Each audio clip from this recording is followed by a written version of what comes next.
Bien, en esta mañana y tarde vamos a estudiar un tema muy interesante, que es sobre el Lev, ¿no es cierto?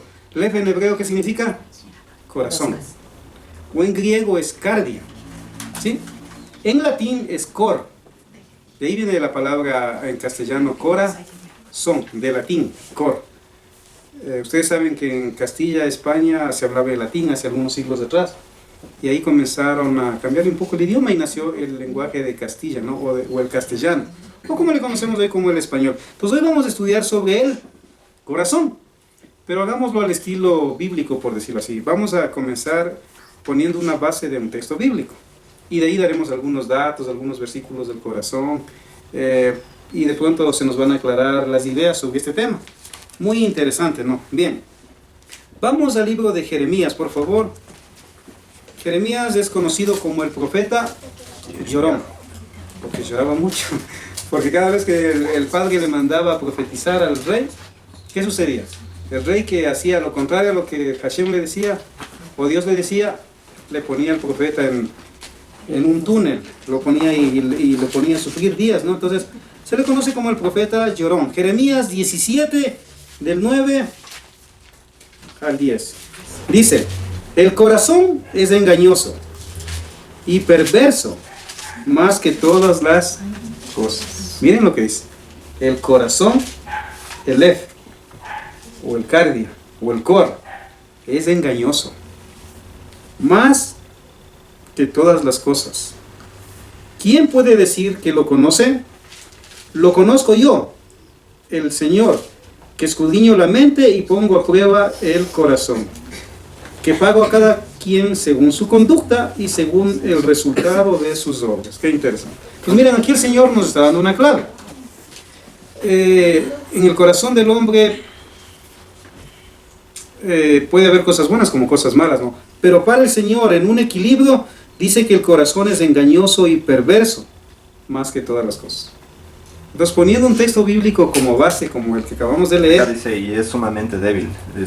Es una mente débil, gracias. Y es sumamente débil, sí. Y es sumamente débil, claro, porque en el hebreo, por ejemplo, en otra versión del hebreo que yo estaba leyendo, dice ahí que el corazón es traicionero y desesperado. ¿Qué les parece? Es otra versión del mismo texto. Entonces dice que el corazón... Y me gusta más porque es más pegado al original. O sea, el corazón es traicionero y desesperado. Porque cuando quiere algo, el corazón sí que late a 1000 por hora, saben decir, ¿no es cierto? Entonces el corazón se desespera y quiere enseguida las cosas. Entonces, generalmente el corazón se informa, según los dichos antiguos, por dos vías, ¿no? Por la vía de la vista y del tacto, de los dos sentidos. Entonces el corazón se informa de lo exterior. Y después de informarse, si algo le gustó, ¿qué sucede? Eso quiere, y le comienza a latir y se desespera. Entonces quiere que el cuerpo vaya a la acción y obtenga lo que el corazón quiere, ¿no? Entonces ya vamos a explicar un poco sobre los conceptos, tanto en el hebreo, tanto en el griego, que varían, ¿no? En Occidente como en Oriente. Pero quiero darles algunos datos interesantes del corazón. El corazón obviamente es un músculo, en eso estamos de acuerdo, ¿verdad? ¿Sí? Incluso dicen que es el único órgano que, si está desconectado del cuerpo, igual sigue latiendo. Eso dicen los médicos, me parece muy interesante, ¿no? El corazón tiene forma de puño, ¿sí? Pero yo he encontrado en escritos muy antiguos que algunos lo dibujaban en las épocas bien antiguas en forma de piña incluso. Otros le dibujaban en forma de pera. Entonces la forma como hoy se ve bonito el corazón dibujado, hay varias hipótesis que ya vamos a ver. Entonces, ¿quién se inventó el dibujo bonito del corazón? En realidad yo hubiera querido saber quién fue, ¿no? Pero solo hay teorías. Solo hay teorías. Entonces, por ejemplo, una teoría dice de que algún romántico, buen enamorado, él descubrió esa forma del corazón o la dibujó así. Esa es una teoría. Pero esa teoría yo me estaba dando cuenta que no es tan antigua, sino más desde la época medieval o desde la época del Renacimiento. Renacimiento quiere decir volver en el tiempo. Entonces el Renacimiento comenzó más o menos por el año 1350 en lo que es Europa, sobre todo Italia, en Florencia. Entonces ahí me he encontrado desde esa época más acá los dibujos del corazón en esa forma, que me parece interesante, que tiene que ver con el romance. Los griegos también dicen que antiguamente en la tierra de ellos había una semilla y que esa semilla tenía esa forma del corazón, en lo que hoy es Libia en realidad. Libia era una parte que estaba en poder de los griegos en el mundo antiguo. Entonces hay esas teorías, ¿no? De que quién dibujó de esa forma el corazón. Entonces hay teorías y teorías. Entonces también vamos a ver un poquito de eso, ¿no? En Egipto se creía que en el corazón, habita el alma. Me parece interesante. Y también la mente del hombre. Algo parecido a lo que creen los hebreos. De que en el corazón están los pensamientos. No solo las emociones, sino también los pensamientos. Porque en Occidente generalmente se cree que en la cabeza está la razón.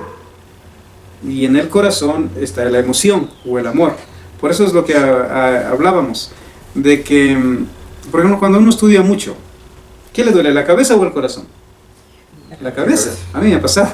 Es la cabeza. O cuando uno tiene que hacer un trabajo y es importante y tiene que entregar a tiempo, lo que le duele es a uno la cabeza, no el corazón. Pero cuando uno está enamorado o mira algo, o a alguien, o como dicen, su media naranja de pronto que lo encontró, aunque yo no creo mucho en eso, pero ¿qué le comienza a latir? El corazón, pues. Y si hay una traición, si esa persona a quien le amaba, sea la enamorado, novio, novia, esposo o esposa, le traiciona, ¿qué pasa? ¿Qué le duele, la cabeza o el corazón? El corazón. Entonces ya en Egipto se creía que en el corazón habitaba no solamente las emociones, sino también el alma y los pensamientos, o lo que es el lugar también donde se almacenan los pensamientos, que en Occidente sería la mente, ¿no? Otro dato interesante, ¿no? La primera operación o cirugía la hizo un doctor, Axel Kapellen, en el año de 1895. No ha sido tan nueva como yo pensaba la primera operación. Ha sido en el año de 1895 a un hombre que le habían apuñalado, le había hecho la operación, pero duró pocas horas, casi un día, y murió. ¿Sí? Otro doctor en el mismo año, un año después, también hace una operación en el año de 1896. Igual me llama la atención que igual a otro hombre apuñalado en el corazón, pero esta vez sí vivió el hombre, según los datos de la historia. Entonces es interesante porque, ¿por qué menciono esto? Porque según la Torá hay 613 mandamientos, ¿no es cierto? Hay 248 mandamientos positivos y 365 mandamientos negativos, pero se enseñan, los sabios de Israel enseñan de que en el cuerpo humano hay 248 órganos. Pero el rabino Akiva, por ejemplo, él dice que el primer órgano que comienza a vivir cuando alguien es engendrado es el corazón, según él. Y recuerden que él es una persona que vivió muchos siglos atrás. El corazón tiene aproximadamente de 60 a 70 pulsaciones a 100 latidos por minuto. Eso es bien interesante. Tiene 100.000 veces por día latido su corazón. Entonces es un músculo que siempre está bombeando sangre. De 5 a 6 litros de sangre por minuto durante 60 segundos. Eso es súper interesante. ¿Por qué? Porque estamos hablando que 160.000 litros de sangre al día bombea el corazón. Entonces es el músculo, wow, o sea, es impresionante cómo trabaja. Entonces nos mantiene vivos el corazón, ¿no? Ahora, más o menos ya con los datos que les he dado podemos ya un poquito irnos introduciendo en lo que es más el tema religioso, digamos. Por ejemplo, el libro egipcio de los muertos es el papiro más antiguo que hasta ahora se conoce. Hablo de papiro, ¿no? Porque hay papiros, hay pergaminos, que hay que saber distinguirlos, ¿no? Entonces el papiro era un material que en Egipto se escribía sacando de una planta llamada papiro de los mismos ríos, del mismo río Nilo. Entonces el papiro o el libro egipcio de los muertos es el documento más antiguo que se ha encontrado. Lo encontró un inglés cuando fue a Egipto a hacer unas investigaciones, le vendieron y él se lo llevó a Inglaterra. Entonces está en uno de los museos de Inglaterra. Pero lo interesante es que ya en ese papiro, digamos, que es muy grande en realidad. Lastimosamente el que lo descubrió lo cortó y hasta ahora no sabe por qué lo cortó. Algunos quieren asesinarlo porque, aunque ya no existe por qué lo cortó, otros dicen que de pronto tuvo sus motivos. Pero el papiro o libro egipcio de los muertos era un documento en el que generalmente estaban hechizos, por decirlo así, o frases en pictogramas, no en letras, en pictogramas egipcios, donde la persona que moría, al ir al más allá, cada vez que se le aparecía un dios en la creencia egipcia, tenía que decir la frase que le correspondía decir a ese dios para que le deje pasar. Entonces, en Egipto, esa era en parte la razón por la que a las momias, como se les conoce, ¿no es cierto?, les vendaban, porque ellos pensaban que el ser humano tenía cuerpo, alma, nombre, mente y personalidad. Entonces, las 5 partes eran importantes en el mundo antiguo en Egipto. Entonces tenían que vendarle para que no se escape ni el nombre, aunque parezca medio ilógico a nuestra mente actual. Pero encima le ponían el libro o el rollo egipcio de los muertos, como se le conoce. Entonces, en el que se encontró, se puede ver de una manera bien interesante cómo al final el muerto obviamente llega y le pesan el corazón.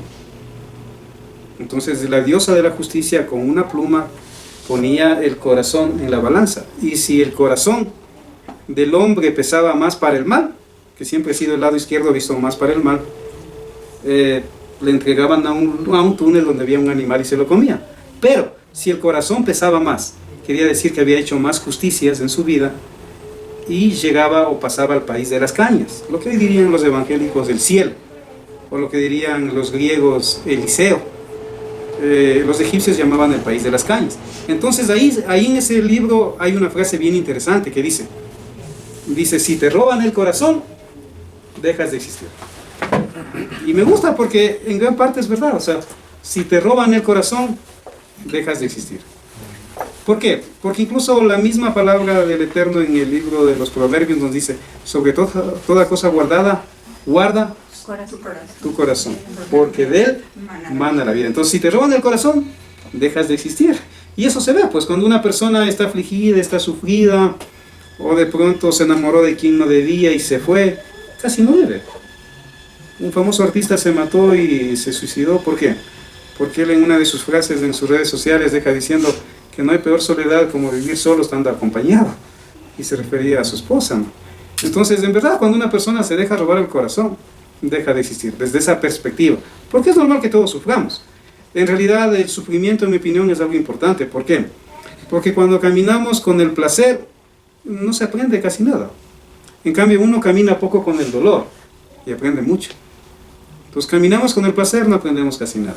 Caminamos un poquito de dolor, o a veces cuando Dios nos disciplina, uno aprende con el dolor, ¿no es cierto? Entonces, alguien dijo, por ejemplo, que Dios nos ama igual, tanto cuando nos acaricia, que como cuando nos disciplina. Y la disciplina es necesaria.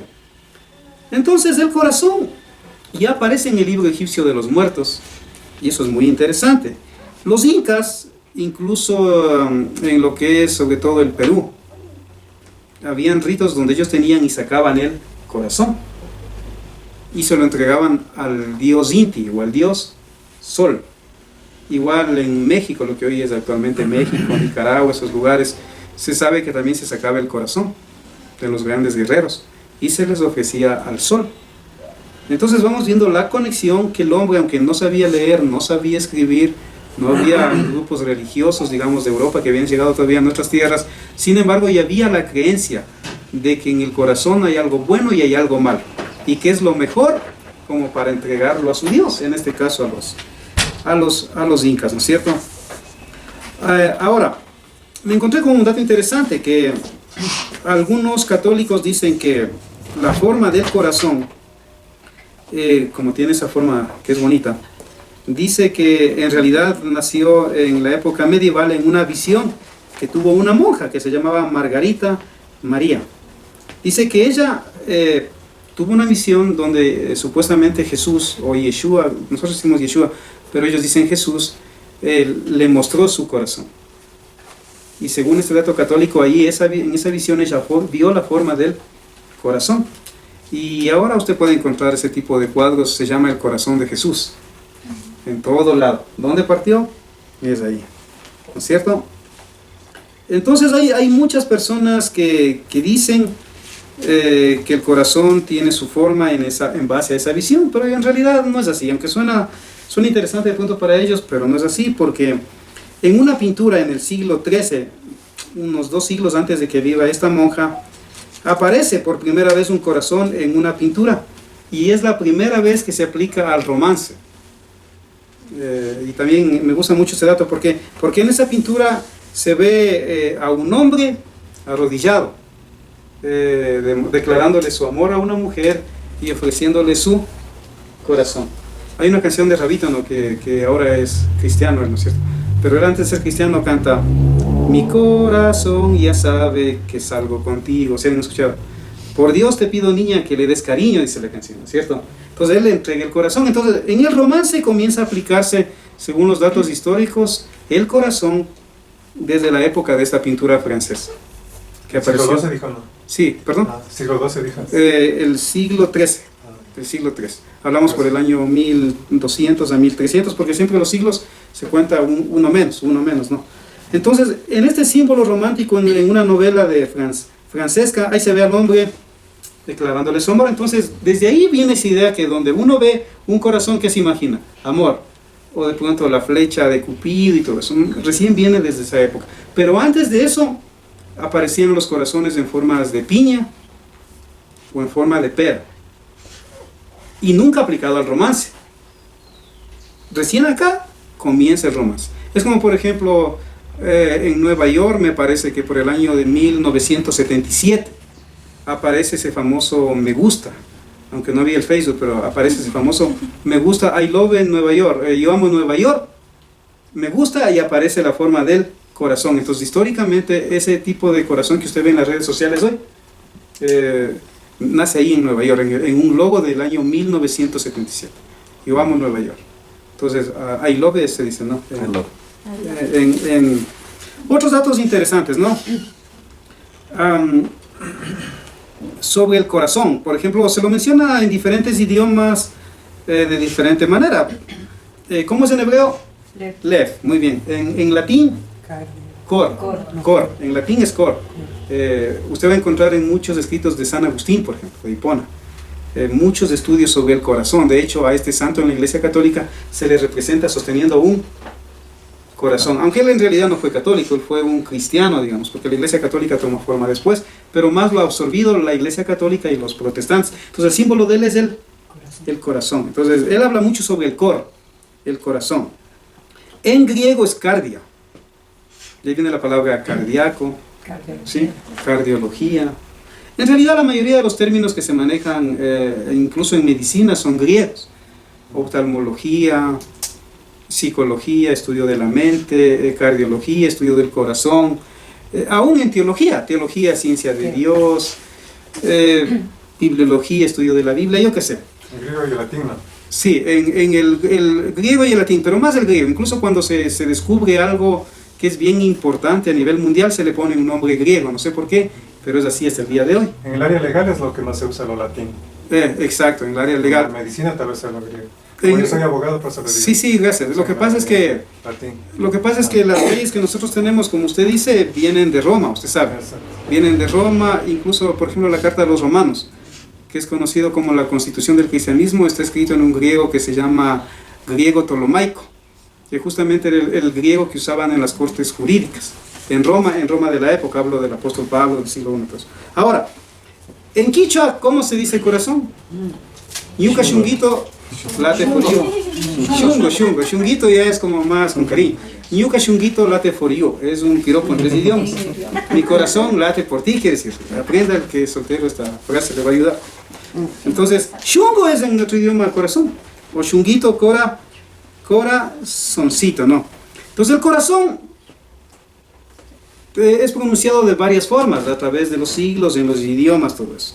Y la primera vez que aparece corazón es en Génesis, pues, o Bereshit. Vamos por favor a buscar Génesis 6, o Bereshit, capítulo 6, versículos del 5 al 6. Tiago, si es que tú encuentras en tu versión que es más pegada de hebreo. Bereshit 6, versículos del 5 al 6. Ya.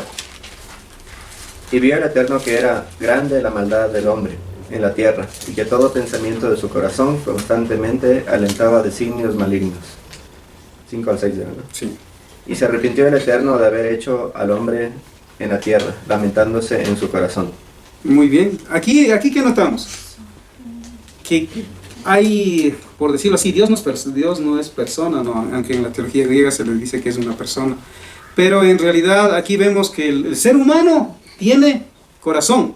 ¿Y qué dice Hashem? ¿Qué dice? Dice, ¿dónde se maquinan los malos pensamientos? En el corazón del hombre. ¿Y qué dice más adelante? Que a él le dolió. ¿En dónde le dolió? Corazón. En su corazón. Entonces eso es importante, ¿no? ¿Por qué? Porque estamos viendo que tanto el hombre, aunque el Padre es de espíritu, ¿no? O sea, uno debe ser pilas ahí. Él no tiene un corazón como el nuestro, de pronto un músculo o algo físico, porque él es de espíritu. Pero él menciona ahí que le dolió en su corazón. Ahora, recuerden que los egipcios pensaban que en el corazón habitaba el alma. ¿Sí? El alma, o lo que decían los griegos, la psique. Porque alma más viene del latín. Psique en griego es alma. En el hebreo es nefesh. Nefesh. Entonces, ellos ya pensaban que el alma habitaba en el corazón. Porque yo he leído algunos rabinos muy reconocidos a través de los siglos. Ellos dicen que el alma no es la sangre, pero vive en la sangre. ¿Sí? El alma no es la sangre, porque en los animales sabemos que el alma es la sangre, ¿no es cierto? Incluso el padre prohíbe comer la sangre de los animales. Ya, aunque a muchos de acá les gusta en esos países del Ewarlock. Ya, pero dice, el alma no es la sangre en el ser humano, pero habita en la sangre. Para algunos en el corazón, como para los egipcios. Sigamos avanzando. Se menciona muchas veces la palabra corazón en la palabra de Dios, o lo que se conoce como Biblia, ¿no? Por ejemplo, en la Biblia católica, que es la Biblia que tiene 73 libros, aparece 873 veces la palabra corazón. Cor o corazón. Recuerda que la palabra Biblia, aunque no está en la Biblia, es una palabra que en realidad viene del catolicismo, ¿sí? Del catolicismo. Entonces, San Jerónimo, en el año 405 después de Cristo, él por primera vez hizo una traducción del hebreo, de la Tanaj a latín, y de los escritos del Brit Hadashah o Nuevo Testamento a latín, los puso en un solo volumen y los llamó ¿qué? Los llamó Biblia. Entonces es un nombre que no está en la Biblia, o sea, sino es un nombre que le puso su traductor, digamos. Ahí aparece la primera Biblia. Entonces, en esta Biblia aparece 873 veces la palabra cor, en el latín, traducido en otro idioma, corazón. Hay frases hermosas que uno va encontrando. Por ejemplo, me encontré con esta, ¿no? Que dice, la posesión más grande que puede llegar a tener un hombre en este mundo es que el riñón de una mujer, o la cabeza de una mujer, o el corazón de una mujer. Corazón. El corazón, ¿no? Nos guiamos. Hay una frase que dice así, la posesión más hermosa que puede llegar a tener un hombre en este mundo es el corazón de una mujer. Obviamente que lo ame, ¿no? Entonces me parece que tiene mucho sentido. ¿Por qué? Porque el corazón en nuestro mundo se maneja mucho el romance, aún canciones. Usted prende la radio, la televisión, la internet, y las canciones, la mayoría es sobre el amor. Sobre el amor. Agustín, por ejemplo, él dice, nos creaste para ti, Señor, dice.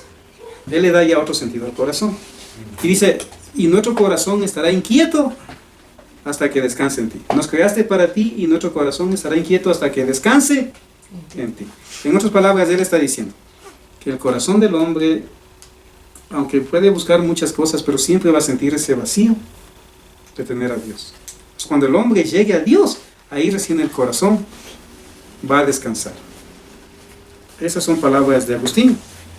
Las palabras son hijas del corazón. Es verdad.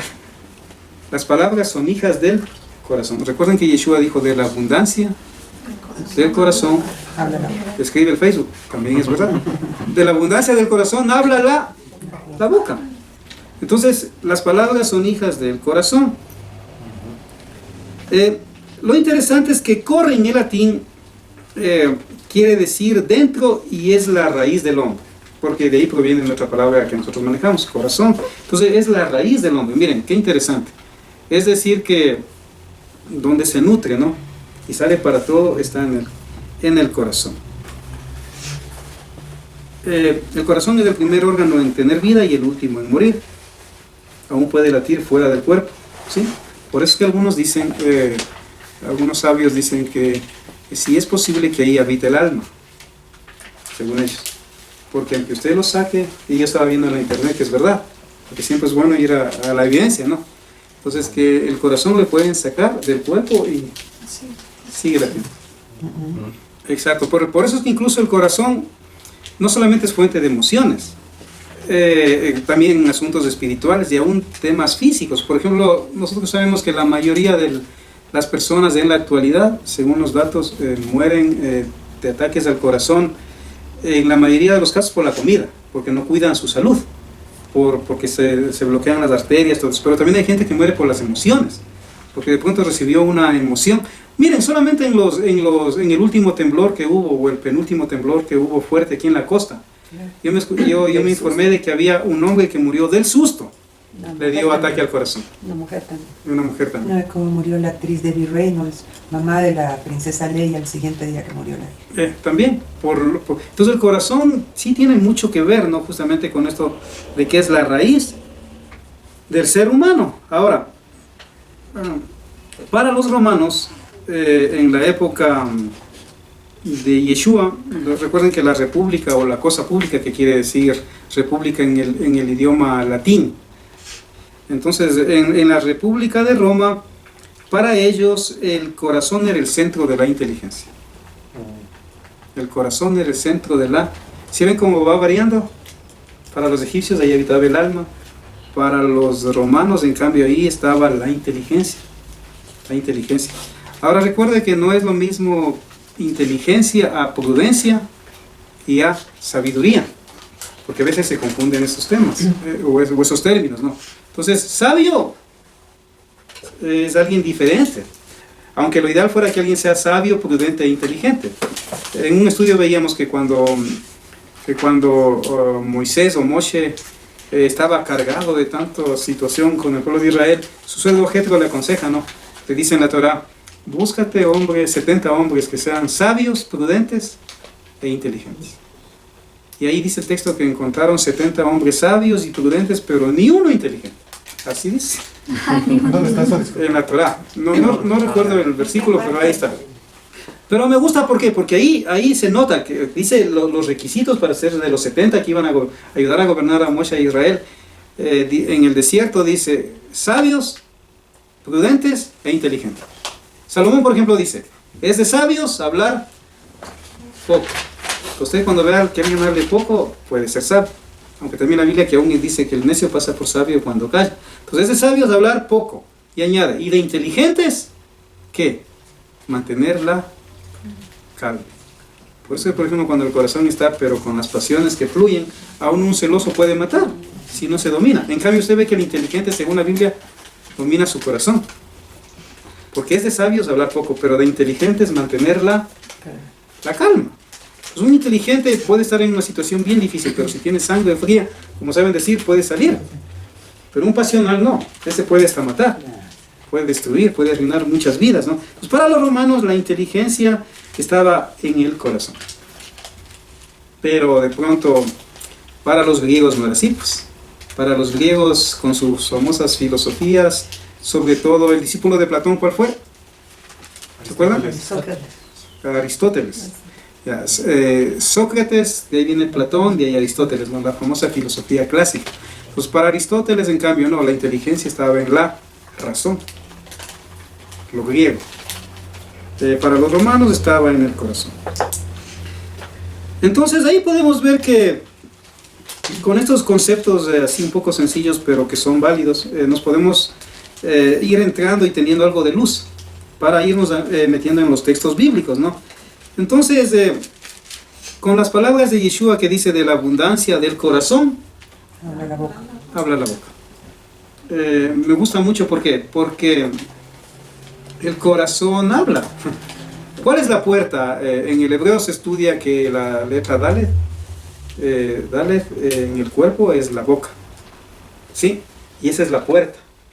Esa es la puerta. Por donde entra y por donde salen las cosas que en la voluntad se decide. Porque el hombre tiene voluntad. Entonces, por la puerta de este templo, de esta casa, de este cuerpo, salen las palabras, porque del corazón habla la boca. Bien, ahora sí, vamos a ir a algunos versículos bíblicos. Entonces recordemos algo, como son estudios bíblicos. En el corazón, ¿qué hemos encontrado hasta ahora? Que hay emociones, ¿sí o no? Emoción en latín significa efecto que lleva a la acción. Eso significa. Emoción en latín, efecto que lleva a la acción. O sea, usted se emociona por algo y ¿qué pasa? Le golpeó esa emoción, le causa un efecto que le lleva ¿a qué? A la acción. Usted puede tener varias emociones, pueden ser positivas o negativas. Entonces depende de la situación, esa emoción le produce un efecto que le va a llevar a la acción. Entonces esas emociones se producen en el corazón. También en el corazón hemos visto, según esos conceptos, están los pensamientos. ¿Sí? Los pensamientos. En el corazón también están los amores. Cuando una persona se enamora, ¿qué le late fuerte? El cardio, el corazón. También se encuentran los dolores. No hablamos de dolores físicos, ¿no? Que a veces vienen ya por la edad, o porque uno no hace ejercicio, no se cuida o se alimenta mal, sino los dolores que se producen fuertes en el corazón. Entonces el dolor también es algo que se produce en el corazón. Pero también, según la Biblia, como nos va a confrontar más luego, también se habita ¿qué? El pecado. ¿Dónde está el pecado? Según la palabra de Dios, en el corazón.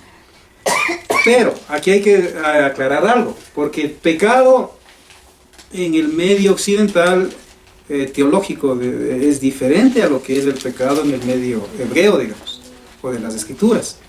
Pues, por ejemplo, pecado en el latín viene de pie, ¿no? Que da la idea de que está trazado un camino y si usted se va a un lado o al otro lado del camino, si se sale ya es pecado. Sí. En griego es amarteología, en griego, ¿no? Entonces, ¿qué quiere decir? Que errar al blanco, como cuando alguien coge una flecha y no da en el blanco. Eso es en griego amarteología. Pero pecado en las escrituras, según Primera de Juan 3:4. Vamos, a ver, alguien que me dé leyendo, por favor. Primera de Juan 3:4. ¿Cómo define pecado la palabra de Dios? No es errar al blanco, no es salirse del camino, digamos, aunque esos conceptos también son interesantes, no. No es no guardar una confesión de fe, sea esta evangélica o católica o de alguna religión. ¿Qué es pecado? Primera de Juan 3:4. Aquí dice, cualquiera que hace pecado traspasa también la ley, y el pecado es transgresión de la ley. Amén, gracias. Traducido sería, pecado es no guardar los mandamientos de Dios. Eso es pecado. ¿Me explico? Entonces, irse contra de pronto ciertas reglas confesionales no es pecado. Tener opinión diferente sobre ciertos asuntos no es pecado. En la palabra de Dios, pecado es no guardar los mandamientos de Dios. Eso es pecado. Entonces, pecado, como acabamos de leer, es irse contra los mandamientos de Dios. Entonces, ¿qué es un pecado? Entonces, es no guardar un mandamiento de Dios. Por ejemplo, la palabra del Eterno dice, el sábado es el día que tú no trabajarás, te congregarás, me adorarás, estudiarás. ¿No es cierto? Entonces, el sábado es el día que el Señor puso en las Escrituras y que yo no veo que en ningún momento haya cambiado al domingo. Ya, por ejemplo, ese es violar un mandamiento. Sí, por una mala interpretación. Si Dios dice no robarás, es un mandamiento moral o metafísico. Igual, si la persona roba, se va contra los mandamientos de Dios. El no honrar padre y madre es un mandamiento que se viola, se ofende a Dios y alguien ofende a su padre y su madre. Entonces, pecado, según Juan, que es el último apóstol en vivir. Miren, el apóstol Juan es el último apóstol en morir, según la historia. Y él escribe esto antes, unos 2 o 3 años posiblemente antes de morir. Y él aquí explica lo que es pecado. Entonces, es no guardar los mandamientos de Dios. Entonces hay malas teologías que enseñan que guardar los mandamientos de Dios era para el tiempo pasado, para que eso ya en Cristo nosotros somos salvos, si hacemos una oración de fe ya nos vamos con Dios y cosas que no son bíblicas, que no están en las Escrituras. Entonces ya pecado es eso. Entonces el pecado es no guardar los mandamientos de Dios. ¿Pero por qué? Porque el corazón decide. ¿Dónde está la voluntad? ¿En la cabeza o en el corazón? La voluntad está en el corazón. Ahora, vamos al Salmo 24, por favor. Vamos a ver algunos versículos bíblicos porque hay, como habíamos visto, hay muchísimos. Por lo menos vamos a leer algunos. Así que estén atentos con sus Biblias. El Salmo 24 dice, ¿no? Que Hashem te conceda lo que tu corazón desea. Miren, que Hashem te conceda lo que tu corazón desea. Entonces, ¿dónde está el deseo? En el corazón. ¿No es cierto? ¿De dónde nacen esos deseos? Es del corazón, del shunguito, como yo digo, ¿no? Entonces, ya el salmista nos está diciendo aquí que cuando uno anhela o desea algo, eso nace del corazón. Por ejemplo, alguien puede desear cualquier cosa, un mejor auto, una mejor casa, un viaje a Europa, alguna persona, si es que es soltero o soltera. Ese deseo nace del corazón. Y él dice que el Señor te conceda los deseos de tu corazón. Pero recuerden que en el contexto del Salmo siempre el Señor concede, pero si se guarda ¿qué? Sus mandamientos. Entonces, no es primero el querer, sino el conocer. Pues cuando una persona conoce, según las Escrituras, ahí el hombre puede querer algo, pero en base a la voluntad de Dios. ¿Sí? Por eso es que Dios en las Escrituras, Él trabaja con instrucciones, no con emociones. En cambio, en el mundo secular es al revés, la gente se maneja por emociones y no por instrucciones. Entonces, cuando Hashem dice, yo te concederé si es que guardas mis mandamientos. Entonces, el que conoce se da cuenta que si uno guarda los mandamientos de Dios, Dios nos va a dar algo conforme a su voluntad, no conforme a nuestras pasiones o emociones. Yo digo que el diablo es en realidad el que trabaja con las emociones. El diablo. Pero Dios siempre trabaja con instrucciones. Y de hecho la palabra Torah quiere decir ¿qué? Instrucción. Proverbios 4:23 dice: sobre toda cosa guardada, guarda ¿qué? Su corazón. Tu corazón. Porque de él mana la vida. Wow. Sobre toda cosa guardada, guarda tu corazón, porque de él mana la vida. Entonces, el consejo del sabio Salomón, recuerden que él fue el hombre que más sabiduría ha tenido en la tierra, ¿no? Porque Dios le dio. Y él dice en Eclesiastés, o el Coeled, o predicador, quiere decir en castellano Eclesiastés, en hebreo Coeled. Y él dice, al final del libro dice, joven, acuérdate de tu Creador en los días de tu juventud, en los días de tu juventud, antes que vengan los días malos y no tengas en ellos contentamiento. Y él termina diciendo, el fin del discurso es este, dice, teme a Hashem o a Dios y guarda ¿qué? Sus mandamientos. Eso es el todo del hombre. Alégrate, dice, vive, sé feliz, pero guardando los mandamientos del Eterno. Porque la persona que se va contra los mandamientos de Dios en realidad se hace daño él mismo, no a Dios, porque Dios es inmovible, Él es firme, Él es eterno. Es el hombre el que se hace daño. Entonces, que te conceda a Dios lo que deseas tu corazón, de acuerdo, guardando sus mandamientos, y sobre toda cosa guardada, guarda tu corazón. Y el sabio Salomón dice, yo me he construido ciudades, he dado a mi corazón lo que yo he deseado, ha tenido mucho oro, mucha plata, construyó el templo incluso, que es una de las 7 maravillas del mundo antiguo, reconocido en el medio secular. Incluso llegó a tener algo que es tremendo, o sea, 1000 esposas, 700 esposas reinas, 300 concubinas, o sea, que la larga fue el pecado, según la Biblia, que a él en cierta forma, digamos, le hizo daño fuerte, ¿no? El tener muchas mujeres. Entonces, él dice, yo he tenido todo lo que mi corazón ha querido. Pero él dice, en realidad nada vale la pena sino solo el temer a Dios y guardar sus mandamientos. No es más feliz el que más tiene entonces, sino el que menos necesita. Jeremías 29:13 dice, me buscaréis y me encontrarán, si me buscan de todo corazón. Entonces, ¿cuál es el que busca? Aunque el corazón. Jeremías 4, perdón. Jeremías 29:13, el profeta Jerónimo. Jeremías 29:13, que no me escuche Jeremías, sino... Me buscarás y me encontrarás si me buscas de todo corazón. Ahora, hay que entender esto, que ¿dónde nace eso del anhelo y el del buscar? Aún es del corazón, ¿no es cierto? Incluso dice, si me buscas de todo corazón, me encontrarás. Proverbios 3 del 5 al 6 dice, confía en el Señor de todo corazón. alguien dijo que la confianza en el amor, o el amor se basa en la confianza, ¿no es cierto? En la confianza mutua, ¿no? Eso es algo muy difícil de adquirir o de tener por otra persona, sea en los negocios, sea en el romance, cualquier asunto es bien complicado. Pero aquí hay alguien de quien podemos confiar, y es el Señor. Dice, confía en el Señor de todo corazón. Salmos 51:10, para los que están anotando. Salmos 51:10 dice, crea en mí, oh Dios, un corazón limpio. Qué bien, ¿no? Crea en mí, oh Dios, un corazón limpio. ¿Quién puede crear en uno un corazón limpio? Dios. Pero si uno le entrega, ¿qué? La voluntad. Entonces, Dios nos puede ayudar a tener un corazón limpio, pero siempre y cuando uno le entregue la voluntad. Y eso es bien complicado, porque es fácil de decirlo, pero es difícil de vivirlo. Porque a veces el corazón de uno quiere ciertas cosas, o la voluntad de uno, pero cuando uno entrega el corazón a Dios, Dios nos va a dar un corazón limpio y humillado, porque la vanidad generalmente, cuando uno está gobernado de la vanidad, es el yo el que gobierna. Cuando una persona es humilde, es Dios gobernando el corazón de esa persona.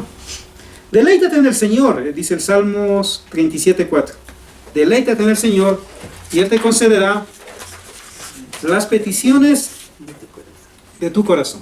Miren, si es que dice la palabra que hay que deleitarse en el Señor, es porque se puede deleitarse. Porque hay gente que piensa que la persona que estudia a Dios o sirve a Dios es una persona aburrida. Así hay en el mundo secular, en el mundo gente que piensa, ¿no? Tú eres una aburrida, un aburrido, solo estudiando la Biblia, orando, hasta cuando comes oras, y nos ven así, ¿no? Pero en realidad no, o sea, la palabra dice que es un deleite el regocijarse en Dios. El rey David, él era un pastor de ovejas, sin embargo, él cantaba. Él hizo sus oraciones, que le puso música, y hoy son el libro de los Salmos. Entonces no hay nada mejor que deleitarse en Dios.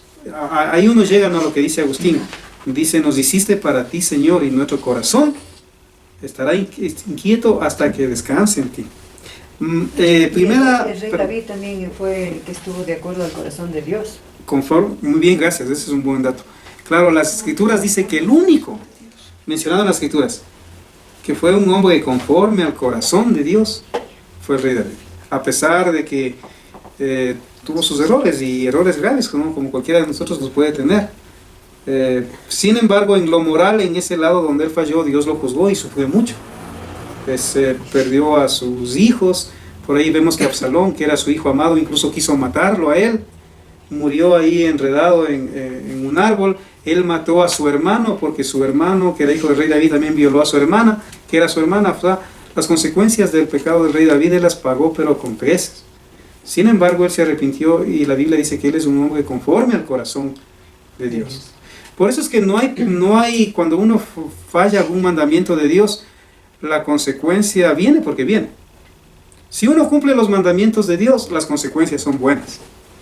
Si uno desobedece los mandamientos de Dios, las consecuencias son malas.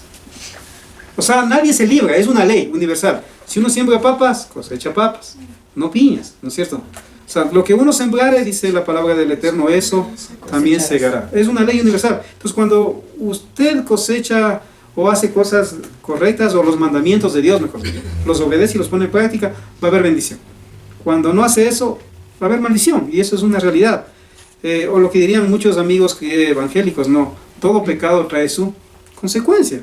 Ahora, Samuel 16:7 dice, yo miro el corazón, no las apariencias. Entonces miren, Dios va más allá. Dios va más allá. ¿Por qué? Porque la gente generalmente pesamos, ¿qué? Las apariencias. Hay un dicho que a mí no me gusta, pero es muy popular, que dice, la primera imagen es la que cuenta. ¿Se han escuchado? O la primera impresión es la que cuenta. Yo digo es al revés, la primera impresión es siempre la equivocada. Aun cuando alguien le quiere robar a ustedes, ¿va como demonio o como angelito? Como angelito, pues. Cuando alguien le quiere conquistar a una chica, ¿cómo va? Parece un ángel, aunque sea un demonio. O sea, entonces, siempre la primera impresión es lo que cuenta. En realidad, en mi opinión, con el respeto del que inventó esa frase, no es tan así, porque la persona es más, cuando uno le comienza a tratar, le comienza a conocer a la persona. Entonces el Señor dice, yo miro el corazón, no las apariencias. Entonces este texto lo dice, ustedes saben, cuando él buscaba a un rey, para que ocupe el lugar de Saúl, el primer rey de Israel que desobedeció los mandamientos que Dios le dio, los desobedeció. El rey David lo desechó, manda al profeta Samuel, ustedes conocen la historia, va donde el padre y le dice, Dios me ha enviado acá para que unja a uno de tus hijos como rey de Israel. Tremenda sorpresa tiene que haber sido para Elí. Y él va y ¿qué hace Elí? Y llama al hijo, según la misma escritura, Más grande. más alto, más guapo, más fuerte. ¿Y qué dice Samuel? Aún él cae, dice, este es. ¿Y qué le dice Dios? Le reprende. O sea, recuerden que Samuel fue el único que fue sacerdote, juez y profeta, el único que tuvo esos 3 oficios en Israel. Sin embargo, el Señor le reprende y le dice, no, porque tú has mirado como todos las apariencias, yo miro el corazón.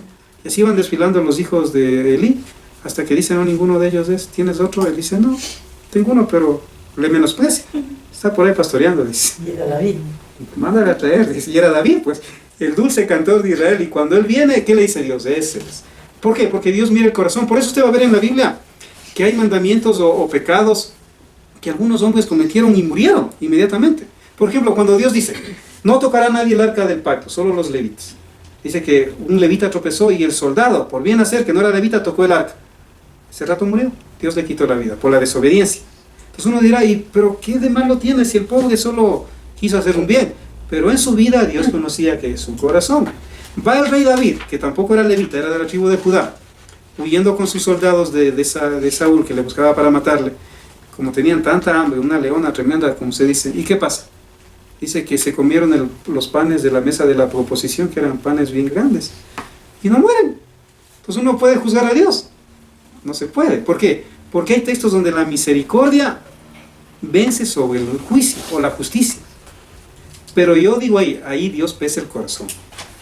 Yo creo que ahí Dios pesa el corazón. Pero hay casos donde Dios más puede la justicia que la misericordia. Porque yo creo que todo va conectado al corazón. Otro texto. Mateo 22:37. Cuando alguien le pregunta al Señor, ¿no?, de los mandamientos, ¿cuál es el más importante? ¿Qué le dice? Miren qué interesante, ¿no? Amarás al Señor con todo tu corazón. Y otra vez volvemos al corazón. Primero menciona el corazón. ¿Sí? El corazón. Dice, amarás a Dios con todo tu corazón, alma, mente y fuerzas, pero creo que el corazón es lo más importante porque lo menciona primero, en ¿sí?, mi opinión. Y como ahí dice que está el asiento de las emociones, de la mente. Entonces, el Señor dice, amarás de todo corazón. ¿A quién? Al Señor. Eso es lo importante. Entonces aquí, aunque ahora hay muchos que dicen que el amor, según los científicos, se ha descubierto que está en el cerebro, y yo me opongo, ¿por qué? Porque el Señor dice, ama al Señor con todo tu corazón. O que es químico. Entonces para mí, el amor o el sentimiento, como muchos lo dicen, está en el corazón. Por eso Él lo dice, amarás al Señor, no dice de con toda tu cabeza, con todo tu corazón. Segunda de Corintios 9:7 dice que... Ahí dice, amarás al Señor tu Dios con todo tu corazón, con toda tu mente y con todas tus fuerzas. Exacto. Entonces entiendo, no dice primero con el corazón, segundo con tu mente, tercero con tus fuerzas, sino que viene homologado todo, un solo. Correcto. Porque somos sistemas. Se conecta. Sí, se conecta. De acuerdo. Pero a la base, ¿dónde nace? O la raíz que alimenta lo demás es el corazón. Pero sí estoy de acuerdo con usted. Gracias. Segunda de Corintios 9:7 dice que Dios ama al dador alegre de corazón. Salmo 119:7 dice, te alabaré con integridad. Miren, ¿dónde está la integridad? Del corazón, dice el salmista. Y recuerden que el Salmo 119:7, el Salmo 119, aparte de que es el capítulo más largo de la Biblia, digamos así, que tiene más versículos, me encanta a mí en lo personal. ¿Por qué? Porque no hay versículo bíblico que usted escoja del Salmo 119 y no le salga los mandamientos, donde dice que guarde tu palabra, o donde dice que ame tus mandamientos, o que tus mandamientos sean míos. No importa el versículo bíblico, todos están conectados a los mandamientos de Dios. Pues aquí dice, te alabaré con integridad de corazón. Entonces, ¿dónde está la integridad también? En el corazón. Y el mismo salmista dice, la integridad será mi protección. Cuando una persona es íntegra, es verdad. Puede ser alguien que ni vaya a una iglesia. Si una persona es íntegra, ¿qué sucede? No hay nadie que le acuse de nada. Es una persona libre, es una persona honesta. Por ejemplo, yo tengo un amigo que ustedes le conocen, que se encontró una vez una billetera con $300 cerca del hospital que queda aquí, cerca de la sinagoga. Estaban los documentos ahí, estaba la cédula, estaba todo. ¿Y qué él hizo? Fue y dio a la policía con el dinero intacto. Y alguien le dijo, oiga, pero no haga eso, pues llévese el dinero, ¿no? Dice que no, él fue y dejó a la policía el dinero y él dijo, si ellos se cogen, que yo creo que no se han recogido. Yo creo que sí. Ahí está, ahí está. Pero ese hombre tiene paz. Son pequeños ejemplos que nos puede servir, ¿no? Entonces, que uno ha visto, ¿no? Entonces, la integridad a uno le hace andar libre y tranquilo. Porque aunque, por ejemplo, cuando uno va a una tienda, no le ha pasado. A mí me ha pasado. De pronto da un billete de $5 comprando el pan.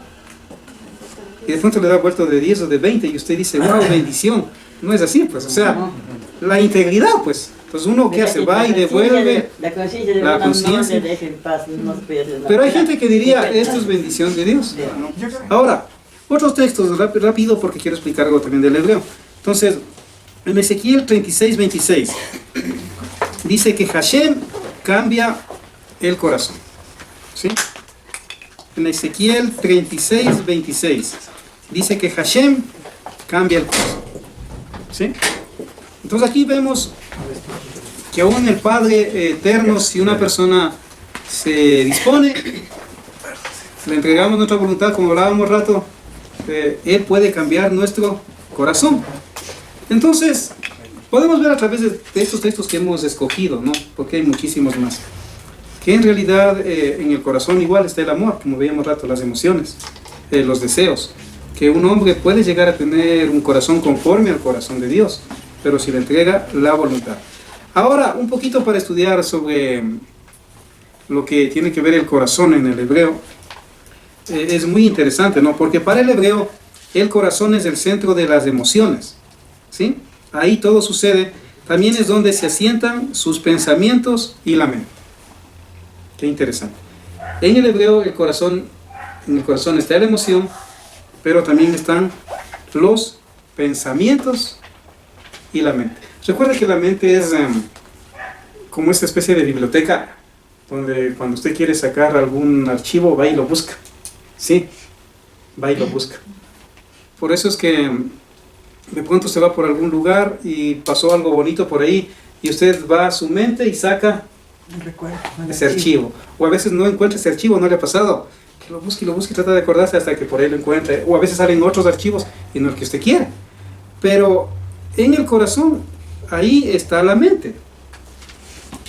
Por eso incluso cuando uno hace un poco el estudio del tiempo, que algún rato hemos de estudiar, o del cronos, ¿no? Que es en griego el tiempo, en realidad se dice que el verdadero tiempo está en el alma. En el alma. ¿Por qué? Porque en el alma no hay un tiempo pasado, ni un tiempo presente, ni un tiempo futuro. Todo es un presente, un constante hoy. Por eso es que se dice que cuando usted trae algo del pasado, en realidad el pasado se hace presente. Y ahora en hebreo se habla del día del hoy, hoy, y el hoy con Oikos. H mayúscula. Claro, el oikos. ¿Qué es hoy? Hoy con H Oikos en griego, es una palabra griega. Oikos en griego quiere decir tiempo de Dios. Es el tiempo de Dios. Es un poco diferente al cronos, que es un tiempo humano, de donde viene la palabra cronómetro, cronología y todo eso. Sí, todo eso es más griego, ¿no? Pero en las escrituras, tanto paulinas, del rabino Pablo, Saulo de Tarso y otros textos, cuando es oikos, estamos hablando del vino ahorita. Oikos es vino en griego. Tiempo sería... No, cronos es en griego, es un tiempo secular. Se me va la palabra, no la recuerdo. Pero el tiempo de Dios es cuando Dios tiene, en el griego, de pronto un encuentro personal con usted. Y aparte de tener un encuentro personal, de pronto es un tiempo donde las profecías de Él se cumplen y cosas así. Pero ya hablando en el tiempo del alma un poquito, ¿no? O sea, en realidad el alma, Dios es, por ejemplo, siempre presente. Dios no es nunca antiguo ni nunca viejo. Él es un constante hoy. O sea, piénselo de esa forma. Dios no es antiguo ni viejo, ni niño. Es un constante hoy. Entonces, ese tiempo, para algunos, está en el corazón del hombre o en el alma del hombre. Entonces, cuando usted trae algo del pasado, en realidad es un presente que lo está viviendo, que de pronto le está alegrando o le está doliendo, según la circunstancia. Pero es un constante hoy. Entonces, avanzando un poquito, Cuando dice en el libro de Devarim o Deuteronomio 6.5, dice, amarás a Elohim con todo tu corazón. En el hebreo no está hablando del amor emocional, escúcheme bien. No está hablando del amor emocional, como vimos que en el griego, en el latín, sí existen, ¿cierto? Sino está hablando de mantener nuestros pensamientos y emociones trabajando para Él. Sí. Entonces no habla de un amor emocional, como decir, yo te amo, Dios, aunque todo eso es bueno, sino de mantener nuestros pensamientos y emociones trabajando de acuerdo a su voluntad, de acuerdo a sus mandamientos. Entonces, Dios me dice esto, haz, lo hago conforme a los mandamientos de Dios. Entonces, nuestros pensamientos y emociones las mantenemos trabajando para Él. Ahora las letras, las letras del corazón es interesante también en el hebreo, ¿no? Que es la letra Lamed, que equivale a 30, y la letra Bet. La Lamed y la letra Bet. Esas dos letras forman la palabra Lev, que en hebreo significa corazón. Lev. ¿Sí? Entonces la letra Lamed, el valor numérico es el 30, y la letra Bet de Bereshit, su valor numérico es el número 2. Por eso se dice en el hebreo que hay 32 senderos del corazón. ¿Sí? Hay 32 senderos en el corazón, de acuerdo a los estudios de los sabios hebreos. Porque estas dos letras forman justamente el número 32. El rabino Akiva, por ejemplo, dice, hablando de esto del corazón, ¿no?, que Adán es el secreto del cerebro. Adán es el secreto del cerebro. Y Eva es el secreto del corazón. ¿Qué tal? ¿Qué opinan? Adán es el secreto, pero dice el secreto del cerebro. Y Eva es el secreto del corazón. O sea, en otras palabras, él está diciendo algo así: que en la pareja o en la mujer habita el amor. O ella es el corazón de un hogar o de una relación. Bueno, de hecho en el hebreo se enseña de que la reina del hogar, la luz del hogar es la mujer. Por eso incluso en el Shabbat, cuando se va a comenzar lo que es viernes 6 de la tarde, ¿no es cierto?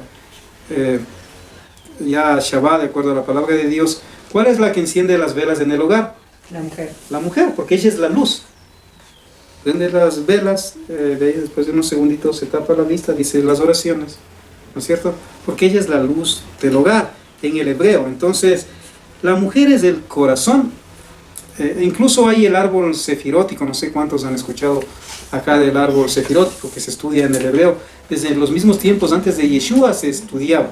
Entonces ahí se veía, o se ve que la parte femenina, digamos, ¿sí? ¿Dónde está? En el corazón. ¿Por qué? Porque ahí habita la misericordia, habita el amor, según estos estudios, ¿no? De igual manera, para Israel, ¿cuál es el corazón de la palabra de Hashem? La Torah, o la instrucción. Torah quiere decir instrucción, no ley.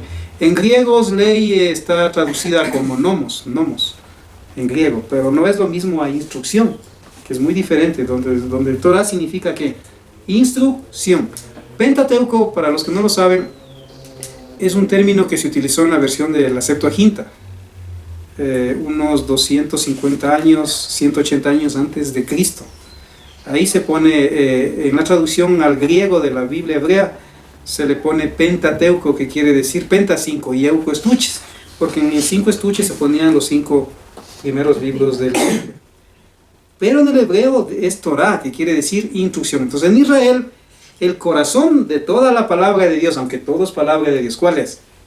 La Torah, o la instrucción. Y por último, el Sefer Yetzirah, que es un libro muy antiguo, que algunos aluden que fue escrito por el padre Abraham. El Sefer Yetzirah, no sé si lo han escuchado. Ahí dice que el corazón es el rey del alma. El corazón es el rey del alma. Ustedes no han visto esos dibujos que hacen a veces en las redes sociales, donde la razón le dice, no, el cerebro le coge la mano al corazón y le quiere llevar para acá. Pero el corazón, ¿qué hace? Le coge también la mano y quiere irse para el otro lado. Pero ¿quién gana siempre? Generalmente el corazón. ¿No es cierto? Generalmente no gana la razón, sino que el corazón. Por eso dice el Sefer Yetzirah, el corazón es el rey del alma. Y también algo interesante es que las dos letras Lamed, y donde aquí varios judíos, varios israelitas defienden que incluso la forma del corazón en realidad es una fuente que viene de Israel, porque no hay acá un dibujo, bueno, no lo hice, no, pero donde usted coge dos letras Lamed, ¿sí? Y las pone así de frente, en la parte de abajo se forma un corazón. Es interesante. Si usted pudiera a su casa, a la internet, buscar la letra Lamed y les pone frente a frente dos letras Lamed y en la parte de abajo forma el corazón. Y la parte de arriba forma como esas otras partes que van en el corazón. Incluso miren, ustedes saben que en Israel el sumo sacerdote, los levitas se cubrían la cabeza, ¿no? En la iglesia católica histórica, medieval, incluso los obispos tienen una forma, que es un tipo de gorro que se ponen aquí, que tiene forma de los ventrículos, algo así, del corazón. Una más bonita, decimos. Del corazón. ¿Por qué? Porque en esa época tenía que ver, aparte del respeto de cubrirse la cabeza para estudiar o enseñar la palabra de Dios a los hombres, esa forma de lo que ellos se ponen ahí en la cabeza tiene la forma de las partes internas del corazón, donde se decía que el obispo tenía que entregar su corazón a Dios y eso lo recordaba, ¿no? Entonces miren, del corazón hay mucho por hablar, o sea, hay muchísimas cosas, muchísimos temas que pudiéramos más hablar sobre el corazón. Pero en esta mañana yo creo que hemos aprendido cosas que de una u otra manera que cada uno Dios nos va enseñando, ¿no es cierto? Nos va instruyendo. Por ejemplo, para alguien puede ser difícil dominar las emociones, dominar las pasiones, ¿no es cierto? Quizá para otro no. Pero hemos aprendido que el corazón está muy ligado en las escrituras. Por ejemplo, para mí, en lo personal, eso es lo que más me ha llamado la atención. Que yo puedo entregar mi voluntad a Dios. Pero ¿dónde está esa voluntad? En el corazón.